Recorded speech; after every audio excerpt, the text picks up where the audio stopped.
All right. Well, welcome, Tara. It's so exciting to have you on our show. Thank you for being here. Thanks for having me.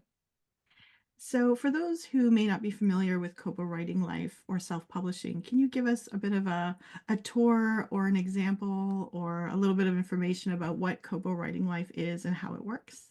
Sure. I guess maybe start if anyone's not familiar with Kobo. It's an anagram of the word book, which is where the name comes from.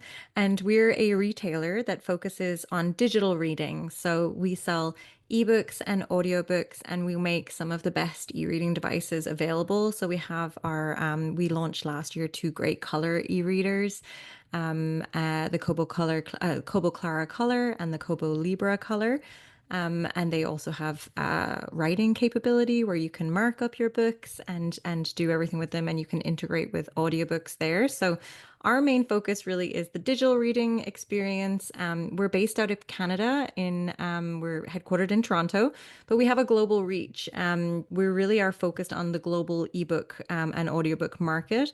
And then Kobo Writing Life is Kobo's independent publishing platform that lets authors and publishers get their books available to Kobo's global audience. Nice.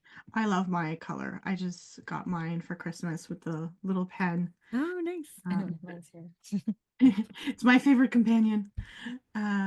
So what makes Kobo, particularly Kobo Writing Life, a great option for indie authors compared to other self-publishing platforms? So I think Kobo is a really book-focused company. So the thing that we really are driven by is trying to get the next book into somebody's hands, you know? So we're not trying to upsell you something else when you come to our store. It really is about the book experience.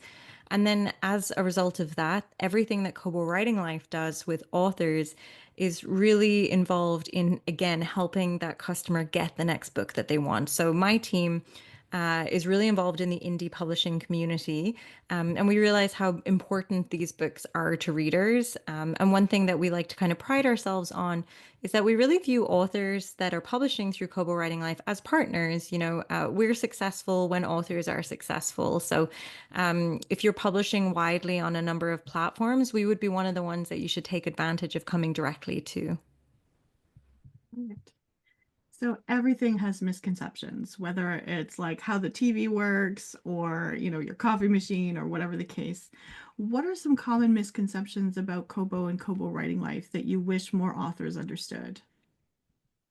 I think probably that people don't realize that the reach that Kobo has, or just think that Kobo is a Canadian company, that it's not maybe worth their time. But we do have such a global reach, as I feel like I keep saying. But we're owned by Rakuten, which is based out of Japan. They acquired Kobo back in 2012, and they've been a great partner for us and really enabled us to extend the global reach that we've already had. And really early on when we got into creating this digital store, we knew that the success was going to be through partnerships, like really strategic partnerships around the world. And we've done this on a global scale. So sometimes it's brick and mortar bookstores where we're going to be powering their publishing, not their publishing, but their ebook side. So their digital side at all, so they don't have to worry about that. Sometimes it's online retailers where we're actually just their digital media section. Sometimes it's publishers that have come to us and are looking for a subscription model, but they don't know how to do it on their own. So they leverage a partnership with Kobo because we know how to do that. So it really is like a huge opportunity, and we're very well known in many areas of the world. And when you're publishing through Kobo Writing Life, you're probably going to sell books in more places than you would on other platforms that are really focused on a handful of markets. So I think that that's something really important to consider, and maybe like a bit of a misconception that people don't realize about Kobo. Yeah, definitely something to take advantage for indie authors who want to get their book in front of other eyeballs out there. So, what are some key mistakes that self-published authors make on Kobo, and how can they avoid them? I mean, I like to think mistakes are something that people can learn from. But I think when people publish, and this isn't just on Kobo or Kobo Writing Life, when you choose to go the indie route as an author, you kind of have to make that decision about whether you're going to go exclusive or if you're going to publish widely. And I think sometimes something that people can not consider when they're publishing widely is that it's not really an immediate, like, I'm going to get rich in this first month. I'm going to have so many readers. It is a little bit more of a slow gain, but you are building a more solid readership. You're diversifying where your books are being published and made available. So I think that that's sometimes a mistake can be to just expect high sales.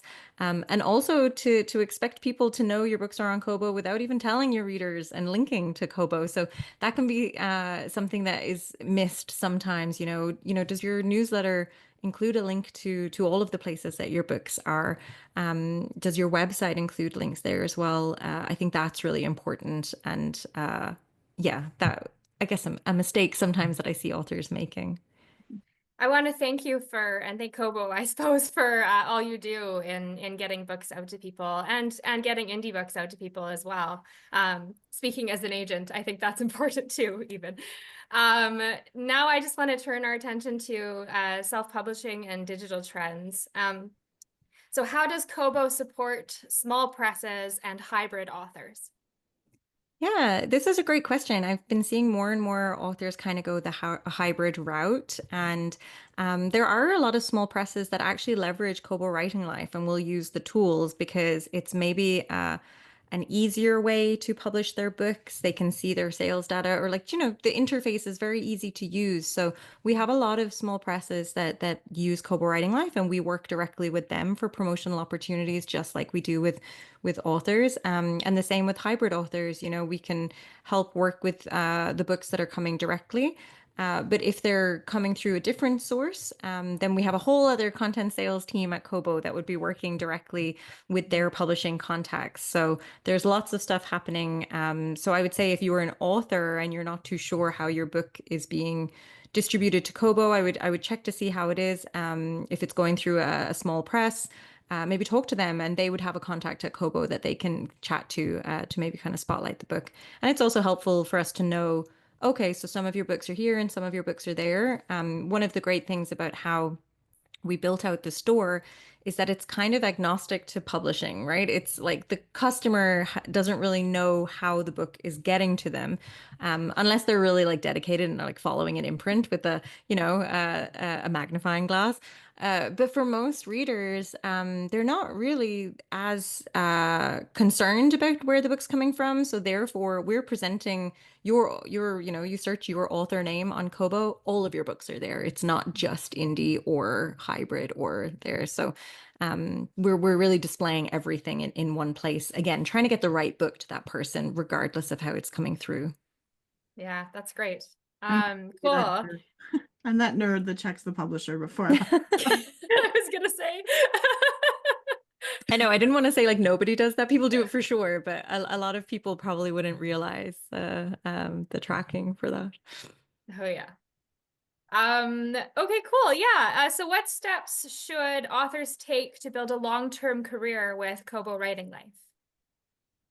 I think with anything with building a writing career in general, focus on your catalog, and just focus on writing. The more books you have, the more books you have to promote. I know sometimes that's maybe not the easiest answer to hear is that, just focus on the next book. You should also acknowledge when you've finished that last book because, you're writing books and a lot of people want to do it and talk about it and don't do it. But I would say really build your catalog, and kind of keep building, especially at the beginning.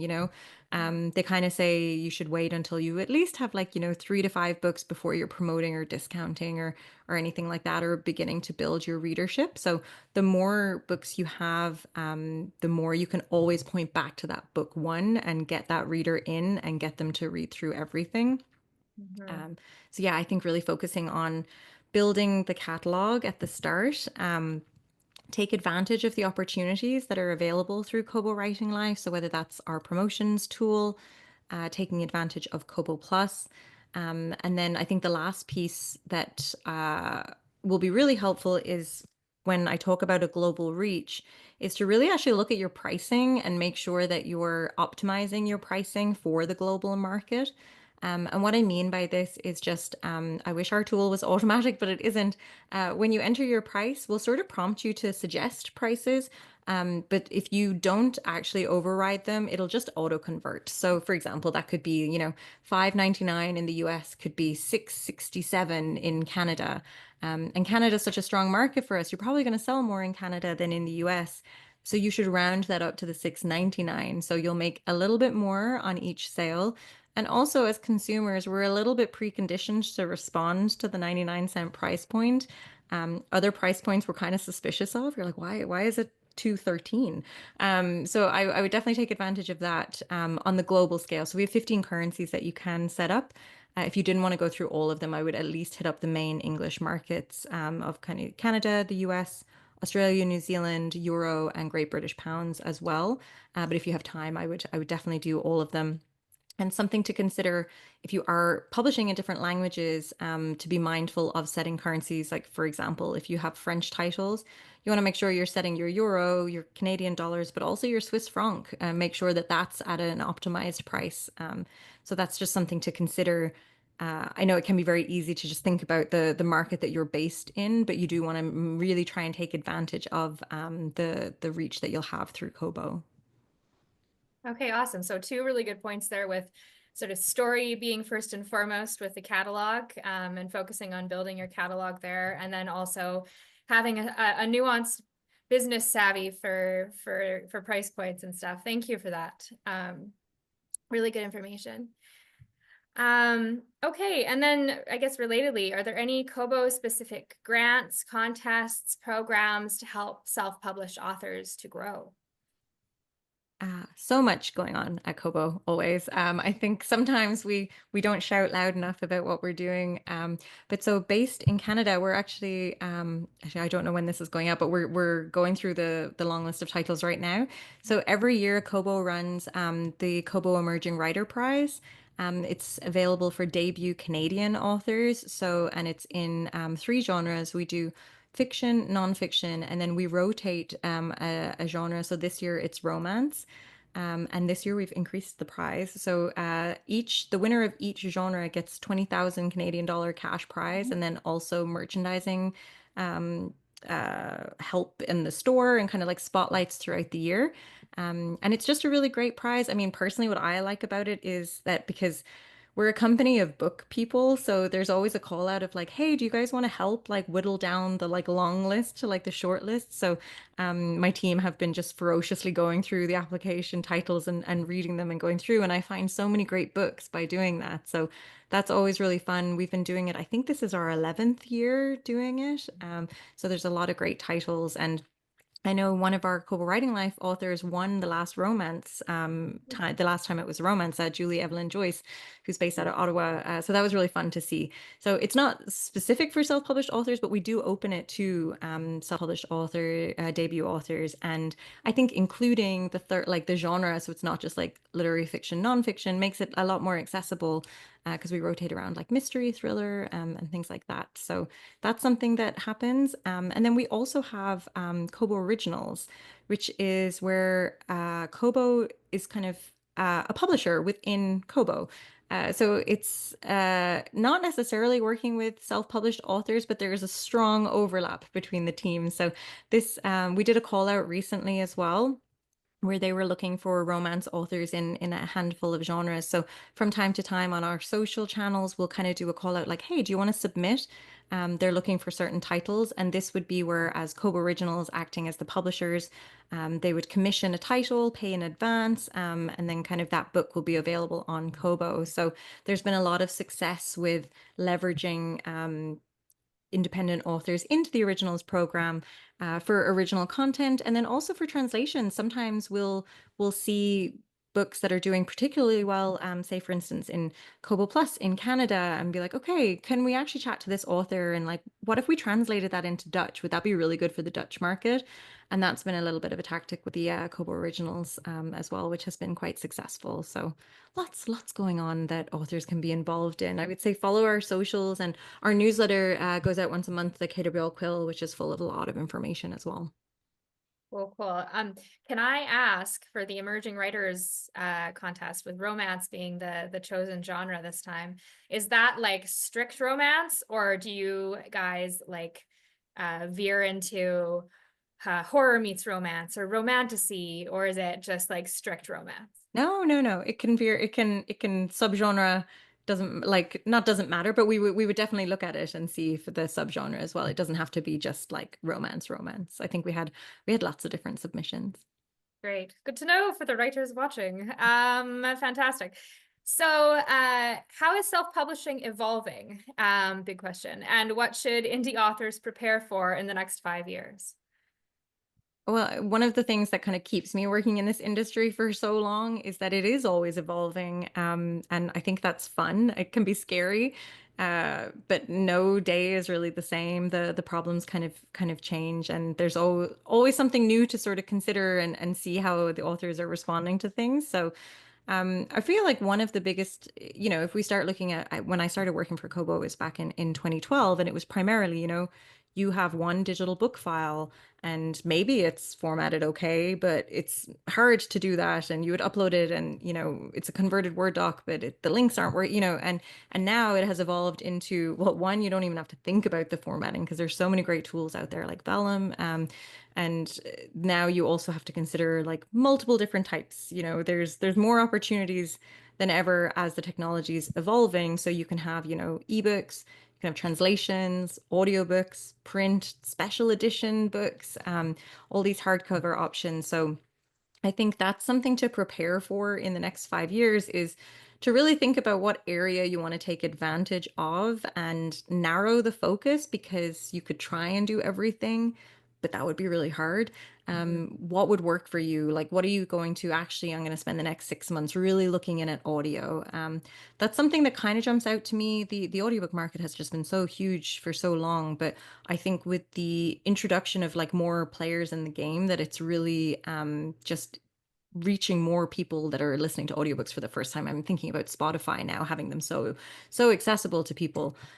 So I think audio is something that's definitely one to be considered. So I think in preparing for the next 5 years, consider your inventory of products and where you would like to focus, and kind of try and time box your time, I think, and not get overwhelmed with, oh, everyone's doing these like frayed edge editions. Do I need a Kickstarter? Like, just really focus on what works for you.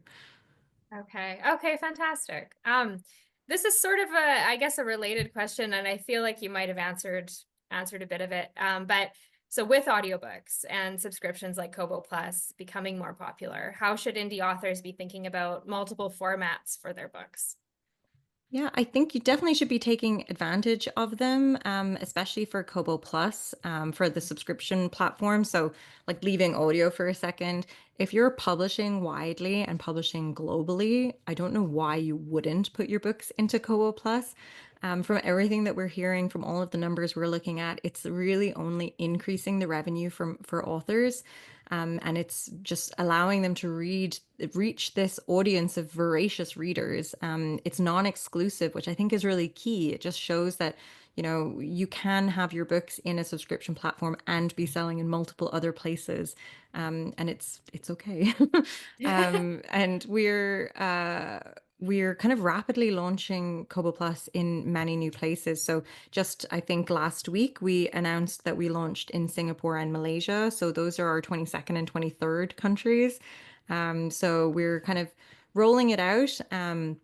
And there'll be a few more places before the end of the year that I can't quite say where, but that's exciting. But when we built it, we really wanted to be conscious of the author and make sure that you had as much control over your book within a subscription platform as possible. So, as I've mentioned, which I think, can't shout loudly enough, is that there's no exclusivity. You also have the option of removing your book at any time. You're not locked into to being in it for a certain period or anything.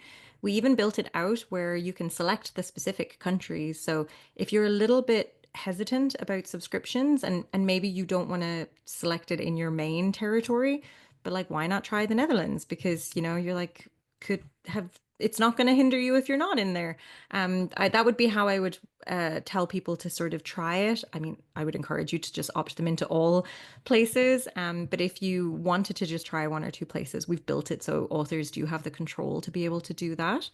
Um, and then one other cool thing that we also built it out is if you do select all territories, it includes future ones. So when we do kind of continue to roll out in new countries, you don't have to do anything. Your books are already available. There's no action that's needed. So I think that that's really, really important. And then for audiobooks, because audiobooks can be added to Kobo Plus as well.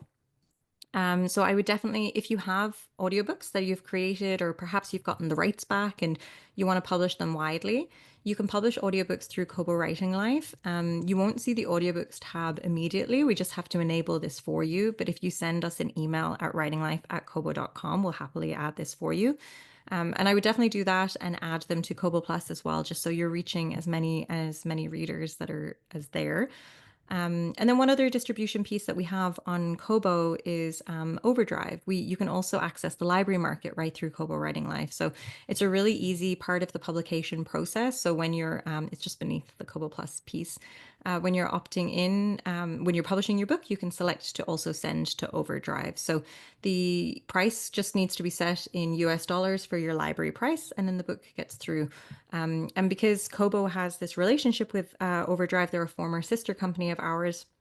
We really like library readers are great. If you have a librarian that's recommending your book, that's your best friend. Like those are people trust them and they will read what a librarian is telling you to read. And all of our devices, our Kobo e-readers have Overdrive integration in them. So it's really easy for a customer to just be able to add their library number and access that market. So I know as authors, sometimes if you're marketing your books and somebody is like, oh, I can't afford to buy your book, well, you can be like, well, it's actually in Kobo Plus, which is this really affordable price for this monthly subscription. Or, you can go to your library and ask for it, and I'll get paid. So I think those are really good options, and kind of goes to our ethos of like, we really just encourage authors to publish on as many places as they can to reach as many readers as they can, because you don't want to miss out on a reader because your book isn't there. So that's yeah, that's my advice. I feel like I was rambling, but hopefully that's okay. No, it's wonderful. And I got to thank you it's just a wealth of fabulous information for people. So deep gratitude. Yeah, okay. Well, I guess we'll start marching over to marketing in general. Are there any marketing strategies that work particularly well for authors on Kobo? Yeah, I think the free first in series seems to be something that is kind of still working as a viable marketing option. Well, am noticing more timed free books and maybe a move away from a perma free. So that's something that I would always advise, that like your book doesn't have to be free forever. Publishers are still quite scared of free content, so you're already one-upping them by having this. But so I've noticed a little bit more of an increase of like a 99 cent or maybe a tiered pricing at the beginning, but that's still a really good option to like hook that first reader in. And BookBub does really well with driving traffic to Kobo. So if you have a BookBub, let us know and we'll try and see how we can leverage it on our side, because we already know that you're going to be having eyes on the book and we want to also have more eyes on this book, and kind of just jump on the traffic that's already coming. So I think that's something to consider in any of your promo marketing or anything like that. But BookBub seems to be doing still very well for Kobo specifically. And then, like I said earlier, just like making sure you're linking to your website on your website and on your newsletter. And we have authors that use Facebook ads pretty successfully to drive traffic to Kobo as well. So in terms of kind of like outside marketing, those would be my main tips. And then we have that promotions tool that's full of lots of goodies for Kobo Writing Life authors. So would you mind expanding on that just a bit more if you have anything more to say on it? On the promotions tool, Yeah. yeah, so it's a great tool. Again, it's the same as kind of audiobooks. If you don't see it in your account, you could just have to email us and ask for access. So email writinglife@kobo.com and we'll set this up for you. The reason being is that the majority of promotions are in English, but we do have authors all over the world, so it's kind of just to curate the content a little. So it's really something that we've built out of wanting to offer like affordable promotions to authors. So some of them are you'll pay up front, and then some of them are where you'll just pay an extra 10% COGS reduction. So instead of earning 70% on every sale, you'd earn 60%. So those are the ones, the additional COGS is what I'd recommend if you're brand new to Kobo and you're trying to build your wide audience. And that's maybe just me. I would hate for somebody to like pay for something if they're not going to immediately get the return for it. So the percentage reduction is kind of a nice meeting in the middle where you're not losing a lot if it doesn't sell that much because it's, you're only paying whenever there's a sale. So I definitely encourage you to do that. We update the promos on kind of like a weekly basis. There's lots of stuff there. Like I mentioned, our free page is very popular. So, well, free as a strategy to Kobo. So when you go to our website, the free ebooks page is curated with all titles that are published through Kobo Writing Life. So we have a free first in series carousel, which is definitely the most competitive carousel. And then we do have editors picks. We have different kind of like genres. There's romance ones. We have different rotating. I think we have a Canadian authors one right now.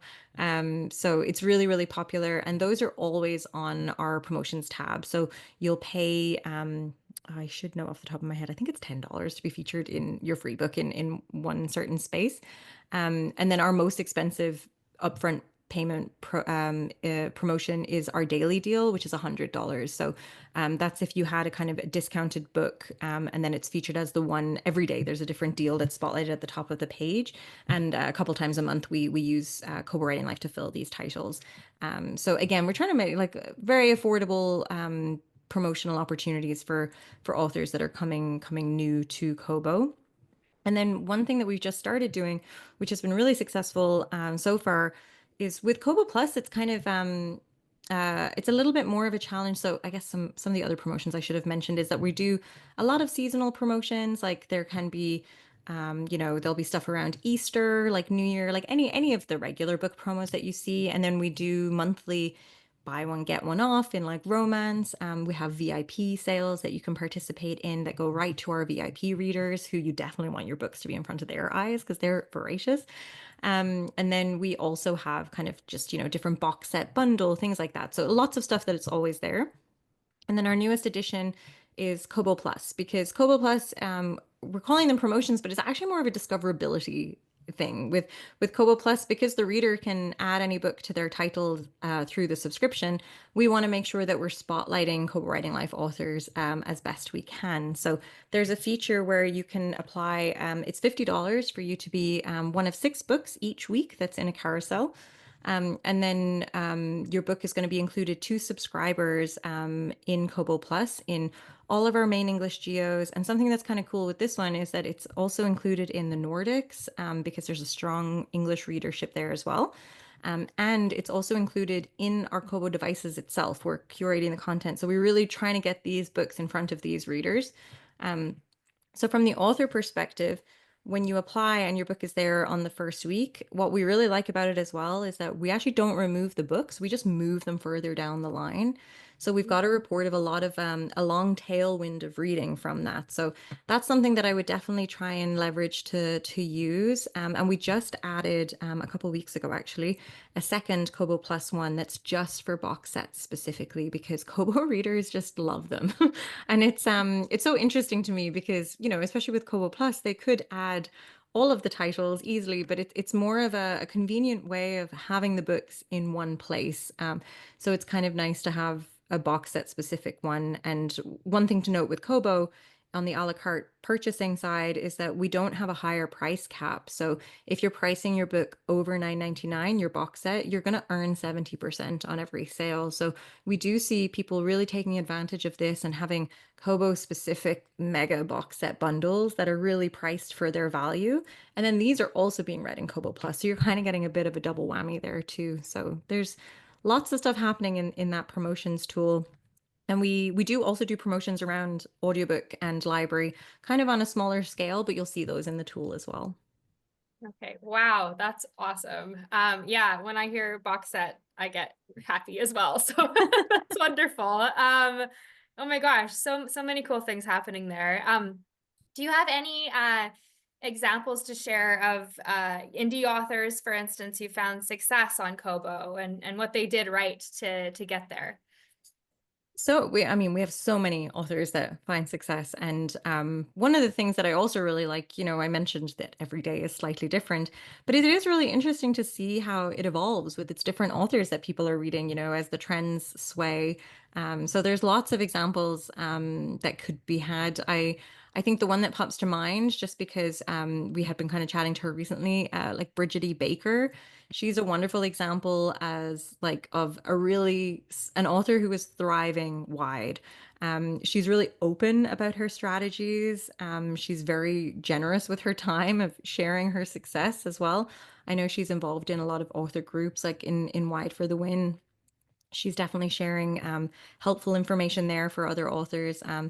And like very much being like, here's what I did, like you can try this too. And we just had her on the Kobo Writing Life podcast as a guest recently. And I think one of her main tactics really has been to like just take advantage of all the promotions. And that's what she started doing on Kobo. She really just always applied. She like always applied for the free if she had something up. Taking advantage of we have a text field when you're applying for a promo, so you can actually tell our merchandisers a little bit about your book. Perhaps it's free for the first time. Maybe this is a new cover. Any other reason why they should pick this book over the other ones. And she just really got into a good, consistent cadence of applying for promotions, receiving promotions, and it just has built her audience over time. And yeah, she's just found really good success, especially with Kobo Plus. And I think all the while going back to what we were saying about building the catalog, continuing to just knock out books as well at a rate only indie authors can. Yeah, no, for sure. Awesome. Well, you know what? I will pass it off to Christina now for industry insights and the future of publishing. We can't get away without talking about AI. So, with AI and new technology reshaping publishing, where do you see indie publishing heading in the next few years? It's an exciting time. It can also be kind of a scary time. I know AI is yeah, can some people get really excited about it, some people get really nervous. And I think there's pros and cons with any new technology. One of the challenges that AI can bring to the indie publishing community is that there will be an increase in a lot of like low value content that are being published, books that are maybe just trying to game the system, and that will make it a little bit harder as there's just more books available. But the flip side of this for us at Kobo is that it really becomes a curation problem, and we're really good at curating content. And there's an opportunity for us to like leverage AI to make really stellar reader recommendations in a way that we haven't been able to do before. So we've always balanced like algorithm recommendations with humans, like actually curating this. It's what makes us, we take what we call like a globally local view of book selling, where we are a global company, but we do know that, there's a little bit of nuance selling in the Netherlands versus Canada, which is why it's so important to have humans actually looking at this. But I think we can use these tools and kind of leverage the knowledge that we have at Kobo for like making recommendations to, again, just to my point at the beginning, all we want to do is get the next book into the reader's hands. And we can do this without using books as training data in LLMs. Like that's not something that we would want to be doing. But I think so there's a really good opportunity there. And better curation on the indie side, better curation at Kobo is just going to make sure that the readers are getting the books that they're looking for. And we know that they want the indie content. Like it's never been more popular with the advance in technology. Like the indie books never look better. The covers are up there with any other cover. So I think we can kind of work hand in hand with that. So pros and cons of like more books, but actually we can figure out how to solve that problem that's advantageous to everyone.